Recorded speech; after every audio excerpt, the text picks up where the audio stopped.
خلينا نطرد اخوي ونشك فيه، وعايزين نضرب امه ونطردها، وقولي ناخد راحتي. انت هتاخد راحتك بس عند امك هناك، فهمتي؟ بس فيني بس بس اسمع. معلش قبل بس ما نرمي عليك يمين الطلاق، لازم بره الدم الغلبانه ديت بابنها اللي انا ضربته وطردته. انت طالق يا بسمله، طالق قال له طالق. كل حاجه في النهايه ما هي لك، ما عادش مراتي خلاص. والله يا ابني انا ما تستاهل ان انا امد ايدي عليها، ما تستاهلش اقسم بالله. من كفايه يوم ليه هتشوفه من بعد ما سابتك. من يومك طيبه يا ابني والله. بس انا مش هنسكت على حاج اخوي اللي خلتينا نضربه قدامك ونهينه ونقول له يا وسخ. مش هنسكت على اللي انت بتعمليه في امه وفي اخوي.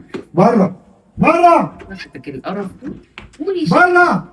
قولي، انا مش عارفه كنت مستحملها ازاي دي. ما تزعليش مني يا عم، انا بصراحه كنت اعمى واتسرعت، بس انا هندور على محمد ونجيبه. وبصراحه انا غلطان وعارف ان انا غلطان، واي واحد يرمي ودنه لمراته يبقى غلطان. لازم مراتك لو قالت لك حاجه تاكد منها الاول.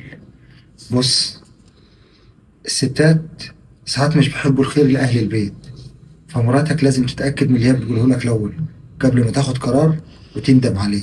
يا ريت الرساله تكون وصلتكم. شجعونا بلايك وشير. السلام عليكم.